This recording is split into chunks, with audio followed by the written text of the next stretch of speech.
जी अस्सलाम वालेकुम स्टूडेंट्स आज हमारा टॉपिक है वो है जी reforming. Lecture number 8 chapter number 7 reforming.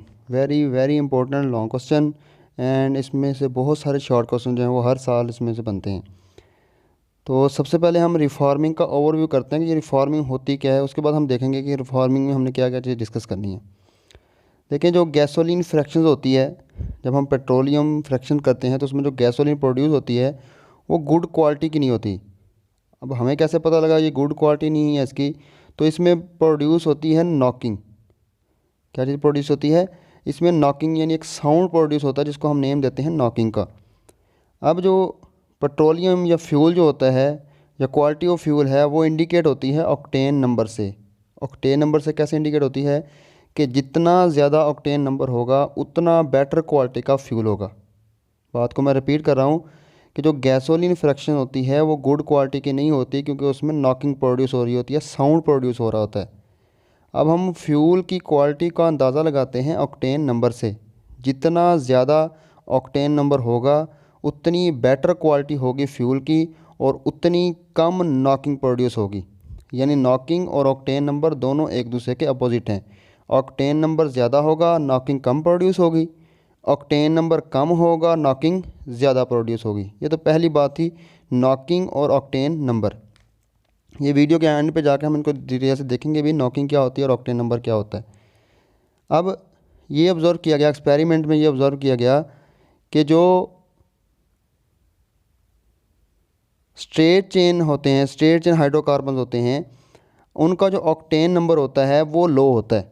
Straight chain का जो ऑक्टेन नंबर होता है वो क्या होता है? लो होता है। और जो ब्रांच्ड चेन होते हैं उनका जो ऑक्टेन नंबर होता है वो हाई होता है। अभी आपको बताया, ऑक्टेन नंबर ज़्यादा होगा फ्यूल की क्वालिटी अच्छी होगी, ऑक्टेन नंबर कम होगा फ्यूल की क्वालिटी क्या होगी? लो क्वालिटी होगी, उसकी लेस क्वालिटी होगी।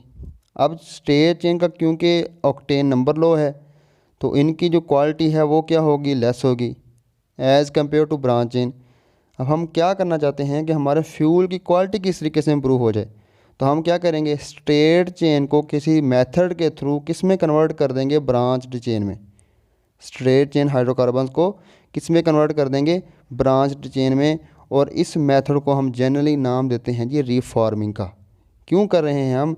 कि हमारे पास जो फ्यूल की फ्रैक्शंस आती हैं वो अच्छी क्वालिटी की नहीं होती, उनका ऑक्टेन नंबर लो होता है। लो को हाई करने के लिए, स्ट्रेट चेन को ब्रांच चेन में कन्वर्ट करने के लिए हम क्या करते हैं जी? रिफॉर्मिंग करते हैं। तो इस मकसद के लिए हम इसको देखेंगे। तो देखते हैं जी रिफॉर्मिंग में हम क्या क्या देखेंगे। रिफॉर्मिंग में जो पहली बात है वो हम डेफिनेशन को देखेंगे, फिर हम इसकी एग्जांपल देखेंगे और उसके बाद इसकी एक्सप्लेनेशन पे देखेंगे। ये जो आपको बताई जाती हैं हर वीडियो के अंदर टॉपिक के साथ, तो जब आपने लॉन्ग क्वेश्चन लिखना होता है तो उसमें ये हेडिंग्स देनी होती हैं, डेफिनेशन की, एग्जांपल की और एक्सप्लेनेशन की। तो रिफॉर्मिंग में हमने क्या किया था?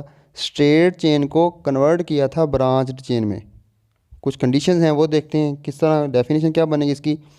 The conversion of straight chain hydrocarbon into branch chain hydrocarbon किस तरह कन्वर्ट होंगे? By heating in the absence of oxygen and in the presence of catalyst is known as reforming. यानी ऑक्सीजन की एब्सेंस और प्रेजेंस होगी किसकी जी? Catalyst की। Example देख लें, ये हमारे पास है n octane. N normal octane है, स्ट्रेट चेन है ये एन ऑक्टेन। अब जो स्ट्रेट चेन है, एक्सपेरिमेंट में ये ऑब्ज़र्व किया गया कि इनका जो ऑक्टेन नंबर होता है वो लो होता है, इनकी क्वालिटी जो होती है वो लो होती है। अब हम क्या करेंगे, कैटलिस्ट और इन द एब्सेंस ऑफ ऑक्सीजन में इसको हीट करेंगे और इसको कन्वर्ट कर देंगे ब्रांच चेन में। ये ब्रांच चेन बन गया। इसको हम आइसो ऑक्टेन भी कहते हैं और इसका दूसरा नाम 2,2,4 ट्राई मिथाइल पेंटेन भी होता है। ये जो नेमिंग दी गई है स्टूडेंट्स, इसको इंशाल्लाह चैप्टर नंबर 8 के अंदर हमने डिटेल से ये नोमेनक्लेचर पढ़ना है इसका, कि ये नेमिंग किस तरह दी जाती है। 2,2,4 ट्राई मिथाइल पेंटेन किस तरह नाम दिया गया, तो ये इंशाल्लाह नेक्स्ट चैप्टर नंबर 8 के अंदर हम इनको डिस्कस करेंगे। तो ये एग्जांपल थी, देखें एन ऑक्टेन स्ट्रेट चेन है, हमने उसको कन्वर्ट कर दिया किस में जी? ब्रांच चेन में। इसको हम क्या कहते हैं जी? रिफॉर्मिंग। डेफिनेशन और एग्जांपल हो गई। नेक्स्ट है जी एक्सप्लेनेशन। एक्सप्लेनेशन के अंदर हमने ये तीन चीज़ें देखनी है, नॉकिंग, ऑक्टेन नंबर और इम्प्रूवमेंट ऑफ ऑक्टेन नंबर। ये तीनों अलग अलग शॉर्ट क्वेश्चन बनते हैं। What do you mean by knocking, what is mean by octane number and how we can improve octane number of fuel. ये तीनों अलग-अलग शॉर्ट क्वेश्चन बनते हैं। तो नॉकिंग मैंने वीडियो के स्टार्ट में ही बता दिया था, दोबारा देखें नॉकिंग क्या होता है। कहता है combustion of some fuel start before spark plug fire, यानी कंबस्टन की पहले स्टार्ट हो जाती है और इससे क्या होता है कि एक साउंड प्रोड्यूस होती है इंजन के अंदर, और इस साउंड को हम नाम देते हैं जी नॉकिंग का। अब जो नॉकिंग होती है ये इंजन की क्वालिटी को, इंजन की एफिशिएंसी को कम कर देती है। यानी नॉकिंग इंजन के लिए अच्छी नहीं है, नॉकिंग डिक्रीज़ कर देती है किसको, एफिशिएंसी ऑफ इंजन को। ये थी जी नॉकिंग। अब दूसरी है ऑक्टेन नंबर। ऑक्टेन नंबर को हम एंटी नॉकिंग भी कहते हैं, जो कि क्वालिटी ऑफ फ्यूल बताता है। ऑक्टेन नंबर क्या है जी, quality of fuel is indicated by its octane number. कैसे, ऑक्टेन नंबर जितना ज़्यादा होगा फ्यूल उतना अच्छा होगा, ऑक्टेन नंबर जितना कम होगा फ्यूल उतना less. Higher the octane number, अब देखें हायर द ऑक्टेन नंबर ज़्यादा है तो नॉकिंग क्या होगी, कम होगी, और फ्यूल क्या होगा, बेटर होगा।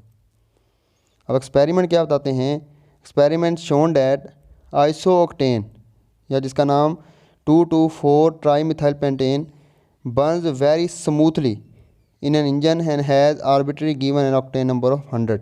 अब क्या मतलब है इसका, ये देखें, ये है जी आइसो ऑक्टेन, जो भी लास्ट एग्जांपल में हमने देखा है आइसो ऑक्टेन। अब ये ब्रांच चेन है, कहता है एक्सपेरिमेंट ने ये शो किया कि जो ब्रांच चेन है यानी आइसो ऑक्टेन है, ये बहुत स्मूथली बर्न होता है इंजन के अंदर। क्यों स्मूथली बर्न होता है, क्योंकि इसका ऑक्टेन नंबर बहुत ज़्यादा होता है। जितना ज़्यादा ऑक्टेन नंबर होगा उतनी कम नॉकिंग प्रोड्यूस होगी और उतना बेटर फ्यूल होगा। ये था जी ऑक्टेन नंबर। और तीसरी चीज़ हमने इसमें देखनी थी कि इम्प्रूवमेंट किस तरह होती है ऑक्टेन नंबर में। तो ऑक्टेन नंबर को हम किस तरह इम्प्रूव कर सकते हैं, पहली बात तो हम इसको रिफॉर्मिंग के थ्रू इम्प्रूव कर सकते हैं। किस तरह रिफॉर्मिंग के थ्रू, यानी स्ट्रेट चेन को हम कन्वर्ट कर देंगे ब्रांच चेन में, इम्प्रूव हो जाएगा ऑक्टेन नंबर। दूसरा इसका मेथड होता है, इसमें हम ट्राई इथाइल लेड ऐड करते हैं। Octane number of fuel can be improved by adding small amount of एडिक्टिव like tetra ethyl lead. TEL add करते हैं हम ऑक्टेन नंबर को इम्प्रूव करने के लिए, लेकिन इसका एक नुकसान होता है कि एयर पोल्यूशन काज करता है। जो ट्राई इथाइल लेड है ये एयर पोल्यूशन काज करता है। किस तरह काज करता है, जो ट्राई इथाइल लेड एक एफिशिएंट एंटी नॉकिंग एजेंट है, जो कि, लेकिन इसका नुकसान है, डिसएडवांटेज है कि एयर पोल्यूशन काज करता है। किस तरह एयर पोल्यूशन का काज करता है कि इसका जब ये बर्नट होता है तो इसका प्रोडक्ट होता है एक लेड ऑक्साइड, प्रोडक्ट होता है इसका लेड ऑक्साइड। ये लेड ऑक्साइड है, ये एक प्रोडक्ट है इसका। और जब ये एयर के अंदर डिस्चार्ज होता है या एग्जॉस्ट पाइप्स के थ्रू ये डिस्चार्ज होता है तो ये क्या करता है जी, एयर पोल्यूशन काज करता है। तो इम्प्रूवमेंट के अंदर हमने क्या देखा कि ऑक्टेन नंबर जो है वो इम्प्रूव हो सकता है या तो रिफॉर्मिंग के थ्रू, या फिर हम इसके अंदर क्या ऐड कर दें, टेल यानी ट्राई इथाइल लेड। और ट्राई इथाइल लेड क्या होता है जी, एक एंटी नॉकिंग एजेंट है, एंटी नॉकिंग एजेंट है, लेकिन इसका डिसएडवांटेज है कि ये एयर पोल्यूशन काज करता है। एक्सरसाइज का क्वेश्चन देखते हैं जी, इस टॉपिक से रिलेटेड एक्सरसाइज में कौन सा क्वेश्चन है। तो एक्सरसाइज के अंदर ये क्वेश्चन नंबर 11 है, explain reforming of petroleum with the help of suitable example. तो एक्सप्लेन के अंदर हमने क्या बताना है जी, सबसे पहले आप डेफिनेशन बताएंगे। जो ओवरव्यू है वो जस्ट आपको समझाने के लिए बताया है।